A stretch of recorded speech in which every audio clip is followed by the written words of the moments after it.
मैं अयोध्या नरेश दशरथ पुत्र एवं प्रभु श्री राम का अनुज लक्ष्मण महापंडित महाज्ञानी रावण को गुरु रूप में सादर प्रणाम करता हूं। आयुष्मान भव लक्ष्मण। कहो, अपने जीवन की इस अंतिम बेला में मैं तुम्हारे किस हित की पूर्ति कर सकता हूं? हे महामना, नीति, धर्म, राजनीति एवं समस्त वेद शास्त्रों के ज्ञाता, आप अपने ज्ञान और अनुभवों की दीक्षा से लक्ष्मण के जीवन का मार्ग प्रशस्त करने की कृपा करें। मैं देख रहा हूं लक्ष्मण कि तुम एक योग्य शिष्य की पात्रता लेकर उपस्थित हुए। अस्तु, मैं अपने जीवन के कुछ अनुभव तुमसे अवश्य साझा करूंगा। हे सुमित्रा नंदन, अहंकार चाहे सत्ता का हो या सौंदर्य का, शक्ति का हो या भक्ति का, धन का हो या धर्म का, वो बड़े से बड़े विश्व विजेता को नष्ट कर देता है।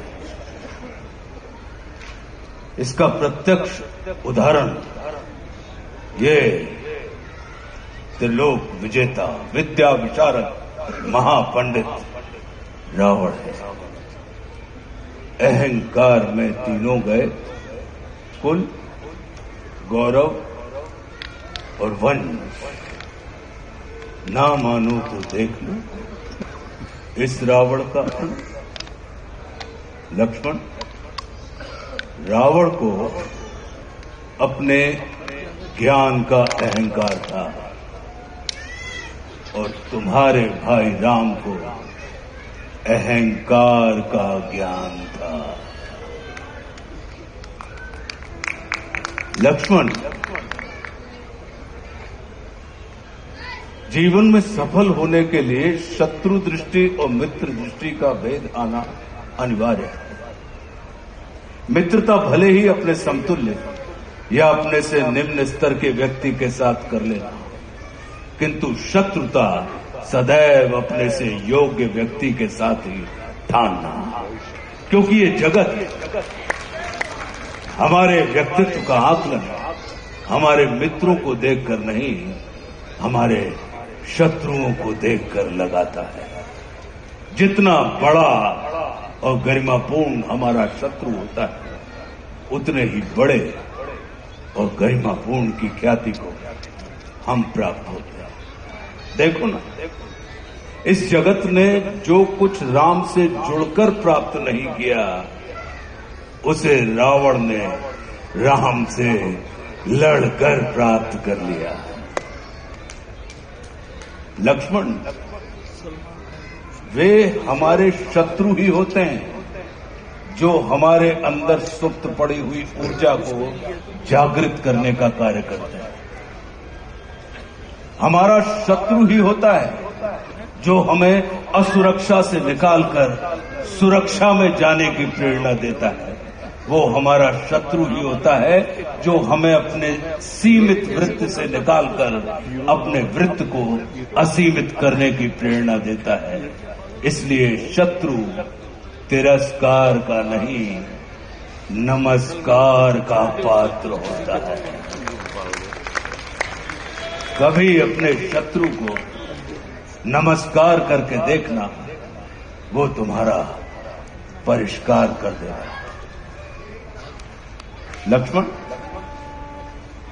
जैसे शरीर को संचालित करने वाला मस्तिष्क आकार में शरीर से बड़ा नहीं होता, गज को संचालित करने वाला अंकुश आकार में गज से बड़ा नहीं होता, वैसे ही व्यवस्था को संचालित करने वाले व्यवस्थापक को कभी भी व्यवस्था से बड़ा नहीं होना चाहिए।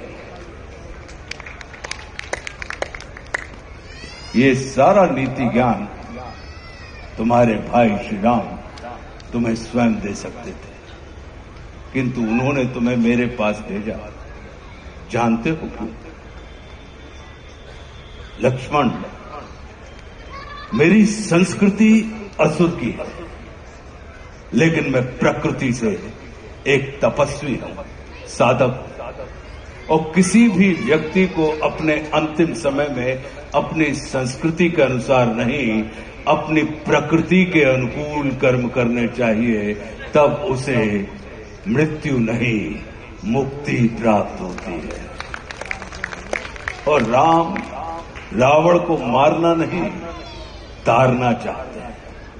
तभी तो उन्होंने मेरे अंतिम समय में मेरी प्रकृति के अनुकूल उपदेशात्मक कर्म करवाकर मेरी मुक्ति के मार्ग को प्रशस्त कर दिया।